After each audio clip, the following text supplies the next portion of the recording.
Right, so I'm very pleased to be joined on today's panel, which we are talking about finding the next big format. And I think this is a really interesting subject, really interesting matter really for the industry to get to grips with, and I feel like it's something that I think has piqued a lot of interest with the growth of platforms, the growth of content, and generally like ideas that are just out there and people just wanting to be in the space and in the field. So I'm Gavin, by the way. Nice to meet you all. Look forward to speaking to you and seeing you out throughout the rest of the day here on the 10th anniversary of MPTS. On my right here is Faraz Osman, founder and managing director of Goldwalla, and we've got Danny Joshi on the end here, founder and managing director of Big Deal Films. So two fantastic people to be here enjoying this lovely space with us and chatting all things about big formats. Unfortunately, we were meant to have Kelly Webb-Lamb with us as well, founder and CEO of Mothership Productions, but sadly she's not well enough to be here today. So we send regards to her. And she would have been a fantastic addition to this panel as well. First of all, we'll crack on by getting to introduce the panel to you guys and then show a little bit of their work to you as well, which you'll see on the screen. So Faraz, actually I think we'll do Danny first. So Danny, if you want to just say a bit about who you are, what you do, how you sort of came to found Big Deal Films, and we'll show some of your work. Sure. Hi everyone, thanks for being here today. So I am the managing director of Big Deal Films. I initially started off in talent management, so I went from managing rappers many years ago to then managing actors, and I just kept on saying yes to opportunities, even for ones that I wasn't even qualified to say yes to. But I managed by saying yes to this actor. His name's Adam Deacon. 1 year into managing him, we ended up winning the BAFTA Rising Star Award, and that just propelled me to be into TV and film. And then from there I started building up my roster of on-screen talent, who started off on YouTube and started off in the digital world, Humter Productions being the main one.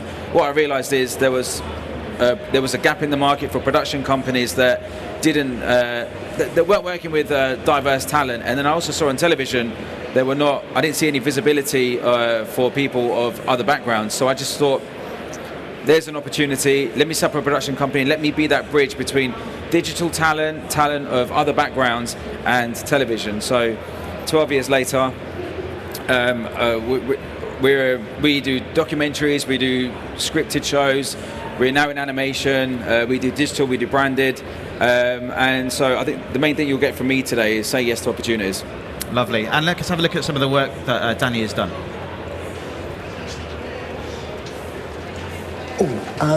Quaps. So I need some advice. Basically, I've been messaging this girl for a while, and I'm going around hers tonight for some Netflix and chill. Yeah, is that you? Yeah. Yes, that is me. Yes. But I'm kind of struggling to choose a film, so I'm just wondering what you might go for. I don't know. I guess it depends what I'm dating. Oh, anyone, literally anyone. Like, doesn't matter what she looks like. No. I mean, what she's into. She's a Sagittarius. She likes spicy food. She, loves that, actually. She's very vibrant and kind of changes her hairstyle a lot. Them kind of things. Oh, she's black. She is, actually, yes. Yeah. Right. So you want black film suggestions? This is it, exactly, yeah. I'm kind of imagining something quite deep as well. So I've been Googling black Oscar films. Okay. At the moment I'm thinking Colour Purple. Okay. It's a good film, but I feel like for a first date you might want to choose something without rape. Yeah, okay, no, probably a good shout. Yeah, well, okay, what about 12 Years a Slave? Bro, that's slavery and rape. Krabana, have you got time to go over that presentation later today? Probably not. I've got to leave early. Oh, shit, I need to go down. Where are you going? To meet a candidate. What's Precious like? Still rape, bro. If you want a feel-good black film, Green Book.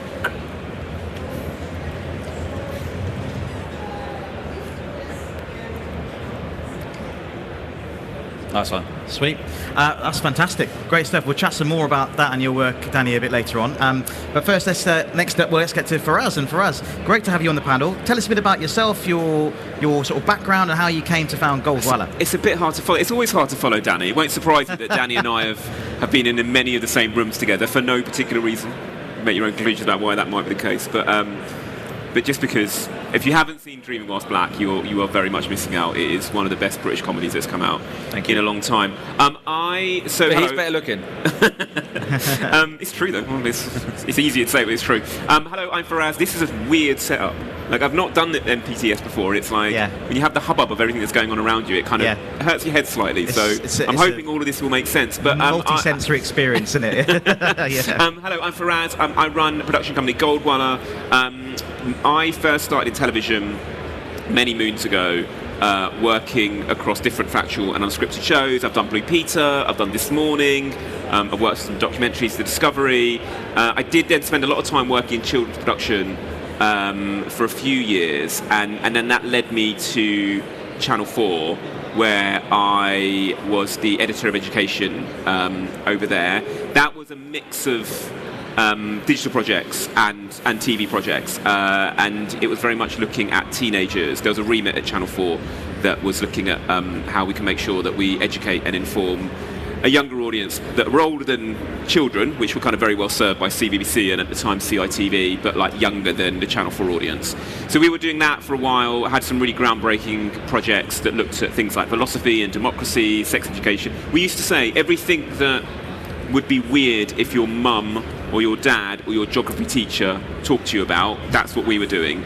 So sex ed, drugs education, democracy, all of those sort of things, philosophy.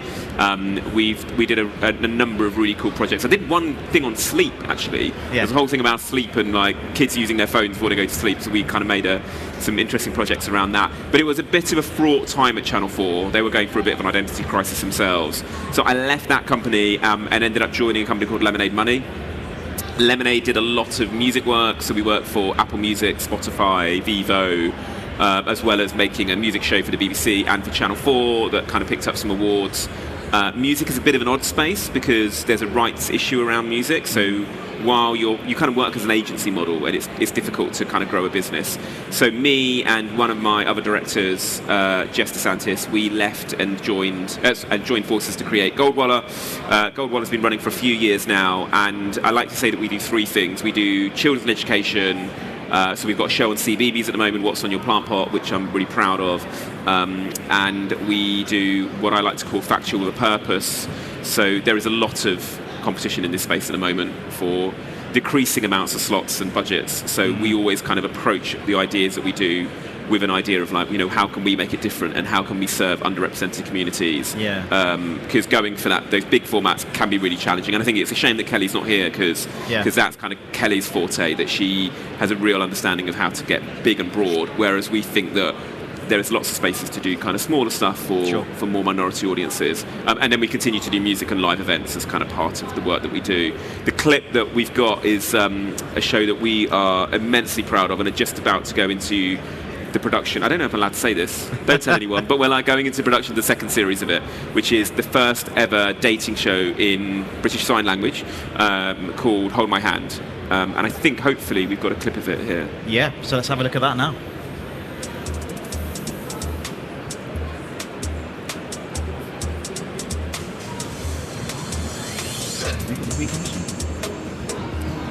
Paperwork. We're getting there. Oh, so cute.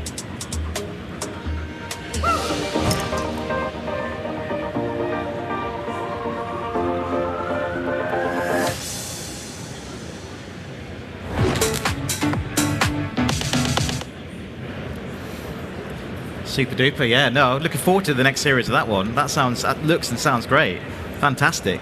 So first off then, guys, I just want to let you know as well, if you have any questions you want to ask the panel, feel free to get on your Slido website. I think it's an app as well. And the MPTS 2026 has got a page on there. If you go MPTS 2026 on the drop-down, go to Production Theatre, and you'll see like an opportunity to type any questions there. So make sure it's Production Theatre, not any other theatres, because they'll get random questions. But yeah, so anything you want to ask, I'll try and get them in as we go through the session. just to sort of keep it moving along for you guys. And if not, we'll get to them at the end. So yeah, there we go. Let's crack first then with the idea of what a breakout format sort of looks like then, guys. What do you think in 2026 that actually is? Because the industry changes so frequently, and it's so, people adapt to taste, to trends, to algorithms now. There are so many factors within the mix. What would you suggest in 2026 is a breakout format, or something that effectively, looks like that? Danny? I will say whatever makes my feed, anything that I'm not following on Instagram or TikTok, but somehow makes my feed, that grabs my attention. Then when it's invaded my algorithm, then I think, okay, there's clearly some heat behind it. Yeah. Right? It's also with things I get forwarded on group chats, on Insta. So a breakout hit for me now is what's in conversation, what's getting heat behind it. It would be that you'd watch something on TV, and only then will you recognise something's a hit. Now, with the access, with the distribution of content everywhere now through multiple means, you'll hear if something's a hit. And you won't even have to identify, you don't have to even put it in a box of it's a hit. If you hear about something, you know it's getting traction. Yeah. And I think and then once you've spoken about something, once you've seen something, it follows you around, right? So I think the wider conversation around a show, a clip going viral, you seeing different clips of the same show, I think that's, to me, was what a hit now is, when it's driving conversation before you've even seen it. Right. Yeah, that's a great shout. Would you sort of agree with that, Faraz? Yeah, I think that's absolutely right. I think that Danny and I have kind of been on this path where, when we started, it was all about audience numbers, it was about overnights, it was about kind of, and weirdly it was also about getting your host onto a sofa of a daytime TV show and getting into a newspaper and being the pick of the day, etc. I think all of that has now gone, and it's still valuable, and it's still good for the ego, but the reality is I think a lot of it is the attention economy now. And what I think we're trying to do is go, well, you can get big, broad attention, and obviously there are shows like The Traitors and I'm a Celebrity who do drive that conversation in a very broad way. Yeah. But I think that where we've looked at it is actually there is spaces where there are incredibly highly engaged communities, like the BSL and deaf community. Yeah. If you make something for them, you're obviously not going to get the same level of audience that you would get for a Saturday night primetime show. Yeah. Although I would argue there are some Saturday night primetime shows that are not getting any audiences right now. Yeah. But if you do super serve a smaller community, they will be so highly engaged with that's been created. That does create a bit of a flywheel effect. And I think that if we are able to kind of think about those minority audiences who will advocate for your shows, that's, for us, been a really strong starting point that we can build things on top of. And the same is kind of true with the children's content that we're making as well. I think that unscripted content is in the children's sector is really under threat at the moment. It's very difficult to get away, and there are lots of challenges around distribution and the competition with what's going on online at the moment. But again, I think that if you make content that people understand that there's value and purpose to, they will want to advocate for it. If they advocate for it, that then creates attention around it. And exactly as Danny says, as soon as people start talking about it, rather than just passively watching it, my hope is that that's the thing that will kind of allow people to kind of go, you know what, this is something that we need to continue returning to. Because I think the goal for all of us production companies is not just getting something to air, but it's going back to those channels and saying, right, we want to do it again, and we want to kind of improve on it and build on it. Sure. There's a lot of work at the moment that's being done where you try something, it doesn't work within the first couple of episodes, and then it gets cancelled, and you almost need to start with a blank piece of paper again. That's really challenging for production companies, because there's a lot of sunk work there that doesn't appear on a balance sheet. So if you're able to get a recommission like we've got with Hold My Hand and what's in your the CVBs and like Danny's got with Dreaming, that is the foundation of what you can build a business upon. And just to add to that as well, I'm aware of just the makeup of the audience today. Who's a freelancer? Yeah, and then is anyone working at a production company? Yeah. Okay, so just to bring it down to I want this to be as practical as possible for you as well. So for those that say maybe freelancers, right? You create your format. It could be online. It could be whatever. Once you've created it, though, don't just rely on that to be like, okay, everyone's going to find it. With Dreaming Whilst Black, because this is what helped make it a breakout hit, I made sure that the marketing was top tier. I invested in the social assets to make sure that my social media clips were going to be good, like that one you saw at the beginning. I actually invested in PR. Right, I wanted to make sure we dictated the narrative. Dreaming Whilst Black wasn't necessarily going to get the biggest mass audience. It was going to a specific voice. Yeah. The underlying theme of it was emotion and ambition and feeling excluded from areas that you want to break into. But the key thing was the emotion unified everyone, but I made sure the marketing you couldn't escape. I made sure I was so confident in the quality of what we had with the pilot that I knew that whoever sees it is going to enjoy it. Yeah. And it was a risk that I took on myself. I spent $5,000 of money that I didn't have at the time just to do it. Wow. But it worked. And then that drove the conversation. So then everyone in the industry was thinking, holy shit, Dreaming Whilst Black. I had Asher Talla, the guy that was the producer of The Office, saying, there's a new player in town, it's Big Deal Films, and this pilot's amazing. So I say, yes, it's the format, but then try and control the narrative around it, and that will also bring awareness. So that's something that I think gets overlooked. I mean, that is a big investment, isn't it, on the outset to make sure that it is in the conversation for people, isn't it? And I also, Raz, I totally hear your thoughts on children's TV and the space within that. I'm an ex-children's TV presenter. I know how difficult it is and how hard it is to find that sort of like thing really that captures the audience at that young age, with online competing with everything at the moment too. Just to go back to the I guess challenges really around producing a show for British Sign Language viewers and deaf dating, the issues around that. What were the kind of key obstacles really for you in doing that, and what did you have to consider for the audience to consume? I think the first thing to say is I don't identify as deaf. I don't identify as somebody that is from the disabled community. Like, we were very aware that this isn't our community, and so we need to listen to the community that we are going to be making the content for.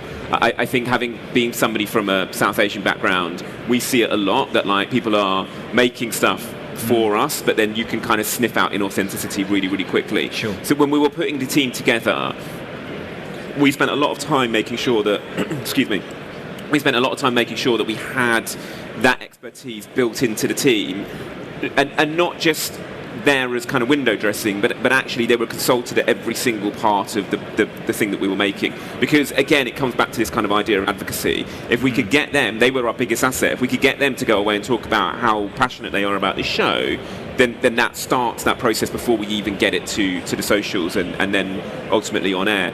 So that was kind of really, really important to us as well. And you know, as part of being here, the partners that we work with, it was a challenge for them as well. And you will find partners and production partners and services companies and even technology companies who will either do one of two things. They'll either see it as something that feels like a hurdle, and it's a bit like you can then back away from it, kind of going, well, we don't know if we've got the immediate solution to that.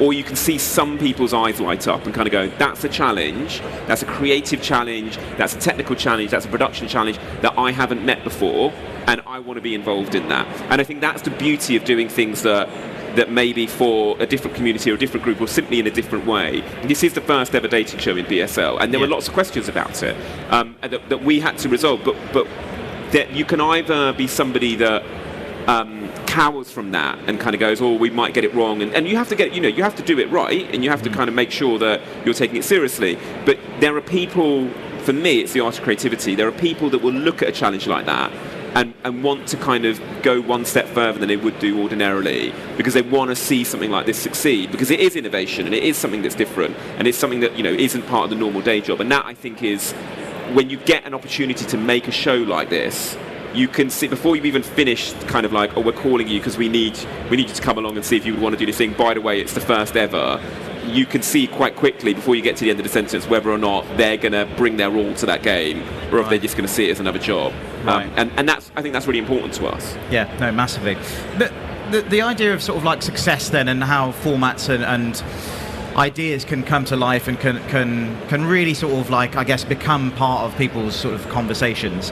Do you think that younger audiences have almost changed the game, Danny? Would you suggest that, the work that you've done with YouTube and the stuff online that is happening at the moment, how would you suggest that the newer ways of consumption dictate the way that formats are driven?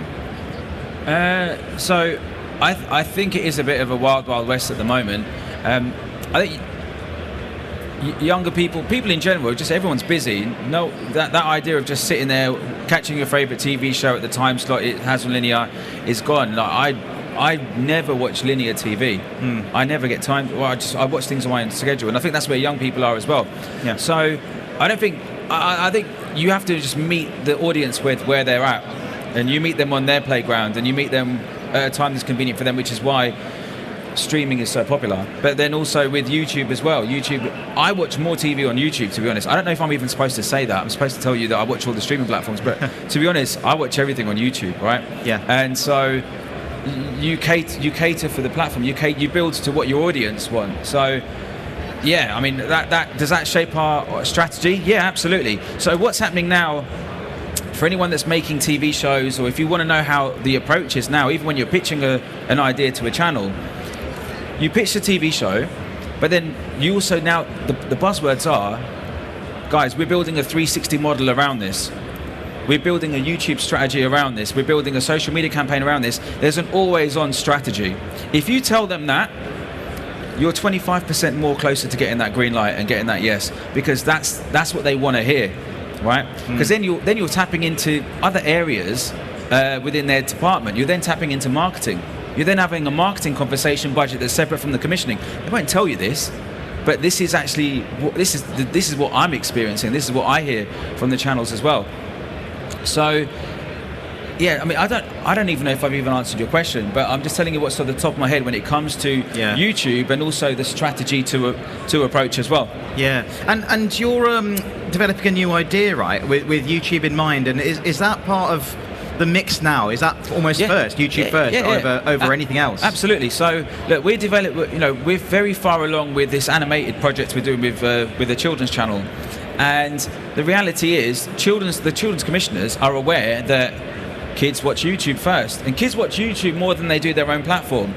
Now, there's a bit of a conflict because they're going to commission fresh content that has to sit on the streaming platform.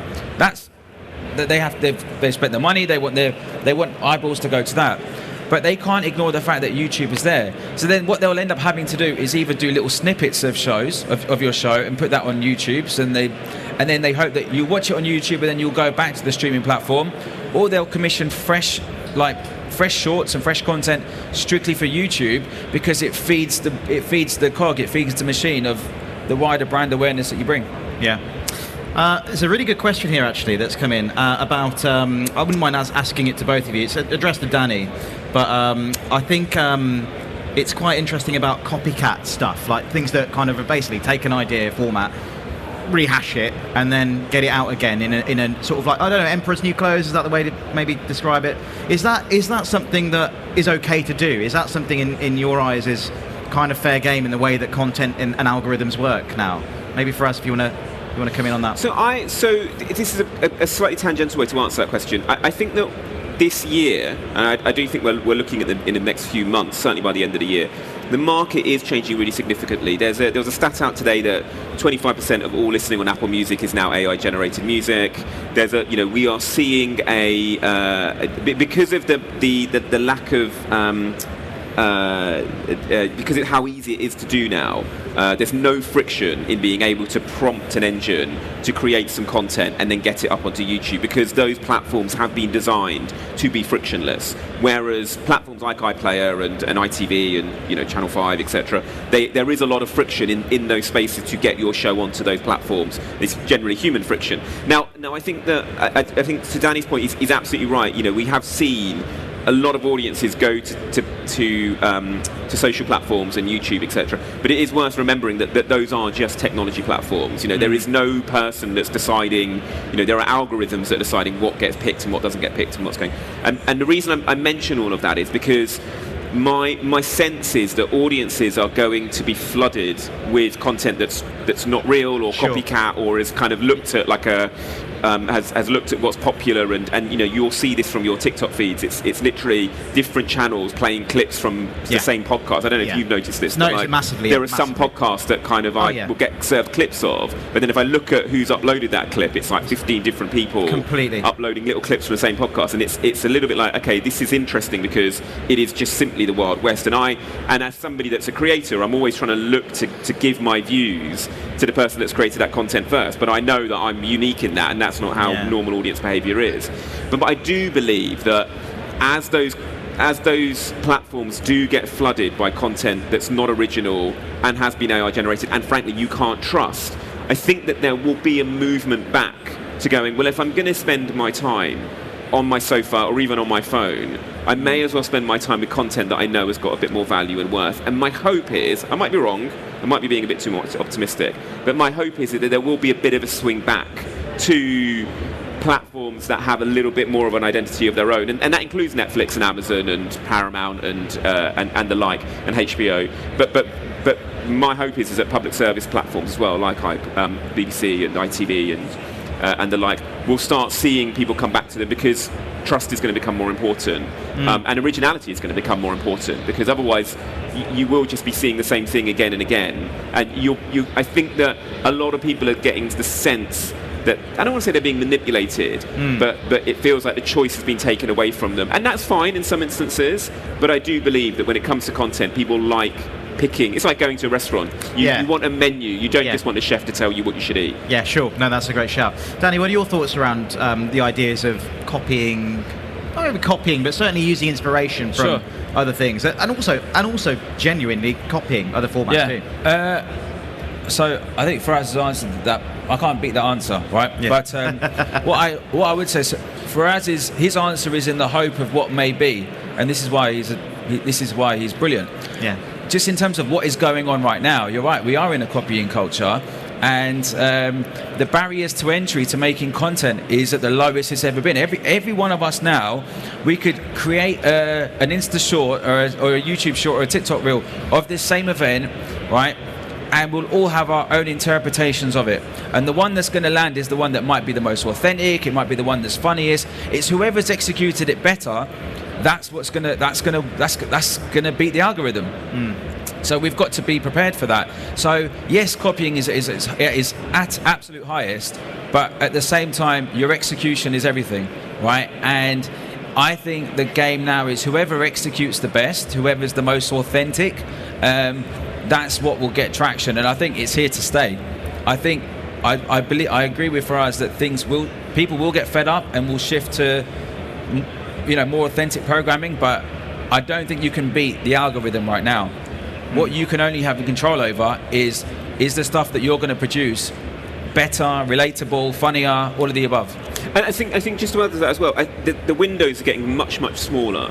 And the quickest analogy around this is kind of TikTok dances. I know we all kind of laugh at TikTok dances, but I think that there's something like, if you look at a band like Cat's Eye, they are very aware that they will launch their choreography, and that will create a whole sea of creators copying their choreography and then building upon it in a certain way. But they also know that it has a very limited shelf life, where the audience will kind of go, I've seen this now, and it gets bored. And we all love, you speak to any young person, when you start seeing the Ellen Show or This Morning starting to do Cat's Eye TikTok dances, the moments pass, because they would have gone through so many meetings to get to that bit of content. And I think that when you look at brands and what they're doing on social platforms, they have released younger people they have released kind of more creative people to do things much quicker and get content out there that looks a little more lo-fi, that tries things out, that may not get it right the first time, but you're seeing the brands that will do things quickly and in a slightly different way. They're the ones that are winning, and the ones that are trying to replicate what has been happened previously but don't put their own spin on it and don't put their own take on it, people are looking at that and kind of going, you've missed the boat, and it's just cringe. And I think that getting that moment right and getting your take on it right is part of the creativity of it. I don't think it is just simply a copy and paste that's going on now. Is there a way to engineer format moments then off that kind of that sort if there of is, let me know. That's literally our business, I think. I think that you need to be aware of what is, zeitgeist is always really important. I still believe, and I still love television, and I think the best television will reflect will lead the zeitgeist as opposed to simply just reflect it. We've seen a lot of copycat formats. Obviously the traitors is the big one, and everyone's trying to find their own traitors and do their own version of what is a Whittle and how can we make sure people are, and we had it with Big Brother and we had it with Wife Swap previously, and I'm talking mainly in unscripted, which is the world that I'm in. But I do think that when a show really catches fire, it's when it's captured the zeitgeist and it's leading it as opposed to just and it's able to kind of make it broader and more popular as a result. That I think is the job of what we do in development and trying to find the next big format. But it is a challenge. If it was easy, then everyone, and we've seen it from the biggest production companies in the world, launching big swings on primetime television right now, and they are flopping. They're not working, and on paper they look like they should work. But there's a lot of investment that goes into the ideas, and everyone's doing the right thing, but sometimes it just doesn't take. And that is, I think, part of the game. There's some great questions coming through. We're running out of time, sadly. We're all right for the moment, but I'll start on the Q&A, I think, now, properly anyway. I've been sort of trying to get them in as we go along. What I've just said there could have been a question. Right. This is an interesting one. Can you tell us a format that maybe you guys have devised and has fallen flat?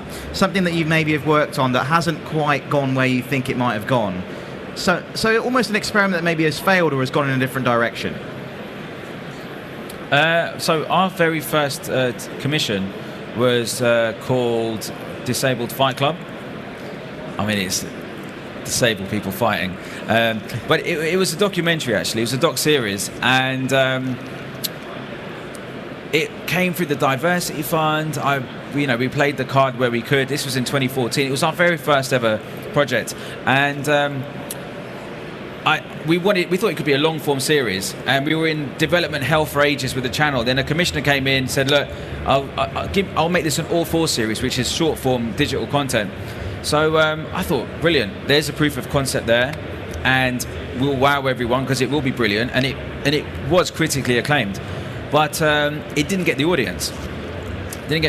And so the whole master plan that I had and worldwide takeover of having a format and then taking Disabled Fight Club to America, because they love fighting over there, right? To Romania, you name it. I had the whole format, global expansion laid out that fell flat. So can't get them all. Yeah. Fraz, you got one? Well, I mean, for us, I think there's two versions of that. The first is, we had a show that we were really, really proud of, and we thought that was going to be our big thing for this year, and it got stuck in the system. And unfortunately, when you aren't self-publishing things and you are relying on broadcasters and commissioning teams, and the kind of the weird. Sometimes I feel like they're all in black cloaks, and there's like a council that kind of decides on whether or not your show is going to come to TV. Like it is really frustrating. And we had a format that I still to this day believe would have been not necessarily a massive hit, but would have been really, really valuable for that channel. But it just got stuck in a system. And one of the challenges I think in this world is. It's still very much ego driven, so you have to kind of find a commissioner or find people that will back what you're doing, because you won't be in the room pitching that idea to the final people that get to make the decision. And that is a really frustrating process when it comes to how television in particular works, and it's why I think a lot of people have moved to kind of self-funding and self-commissioning stuff.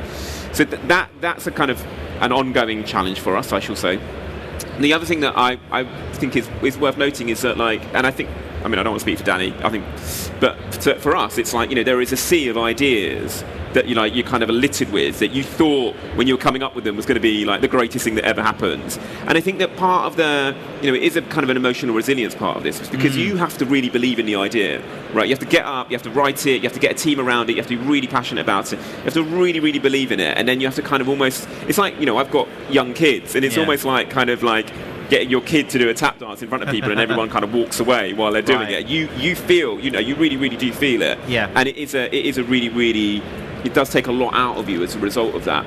And I think that you have to be aware of that. There are so many ideas out there. There is so much competition out there. There is so much demand for attention out there across lots of different mediums that it is impossible for every idea to rise to the surface and also get the audience.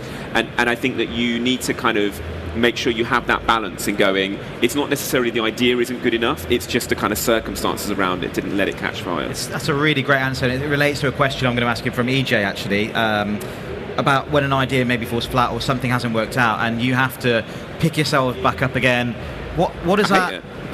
How does that affect your reputation? How does that affect your standing in the industry? When something doesn't go quite to plan, and maybe you've had a few sort of duds from in terms of ideas and pitching, what have you. How do you sort of almost rebuild your mental health and reputation at the same time? Is there a way? It's a good question. I think relationships is really key here, and having that, if you have a solid reputation with a commissioner for delivering quality, I think that you will still be judged on that. Talking as a diverse-led company, it has been harder in the early days, because the reality is, if you're not the norm in the industry, and maybe things have shifted now, but back in when we first started, we don't get the privilege of failing upwards like many people in the industry. That's just what it is, right? If you haven't had the big ratings hit from that one show, you could be at the back of the queue for 2-3 years, right? It's like in the beginning, not now, but in the beginning, it was like getting cancelled, right? It was that you just don't get the chance to fail upwards, like many of back in the day, the white middle class people did, males probably, yeah. Things have shifted now. It comes down to emotional resilience and having those relations, being that personable person. And also owning your failures. Yeah. I think if you can communicate to the channel, this didn't work out, and actually we see why it didn't work out. You also can't have your head in the sand and think you're the victim. You can't play the victim. There's no energy in this industry for playing the victim either. You've got to learn from your L's, right? You take it on the chin, and then you come back better. So there's the learnings that I've had. I don't know if that's helpful, but that's certainly what I've found. Yeah, I mean, look, it's about this word risk that people kind of canonise, and they kind of think it's an amazing thing, but also it comes with its own challenges as well. We are seen as a risk because we're smaller companies. We're seen as a risk because of the communities that we're from. I think if you look at the market right now, I mean, they've just recommissioned Big Break, the snooker show. We're up against obviously old legacy shows that have been on air for decades.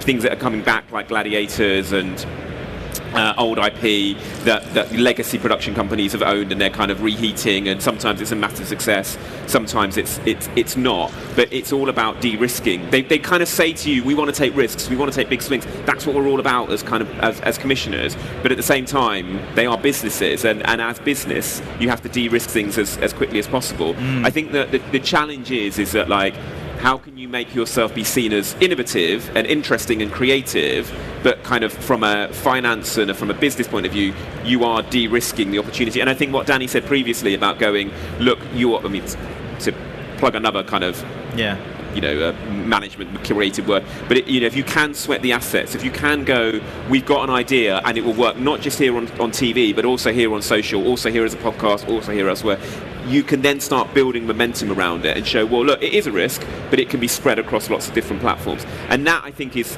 what we need to do as a kind of creative house, because it isn't just scheduled television anymore, where people engage with it for half an hour and then move on elsewhere. And then kind of the final point is, and Danny and I have been doing this together for a while, but it's about building a community as well.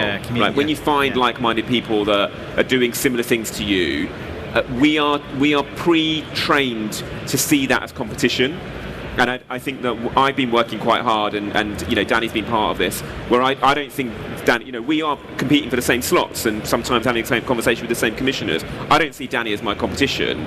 I see him as my advocate, and I see him as somebody that's part of my community. The competition are the people that are above us that we have to unseat to get ourselves up to that position and win those slots. And we also shouldn't be fighting for the same slot either, right? That's part of the crab in the bucket mentality, right? We shouldn't be competing for the same slot.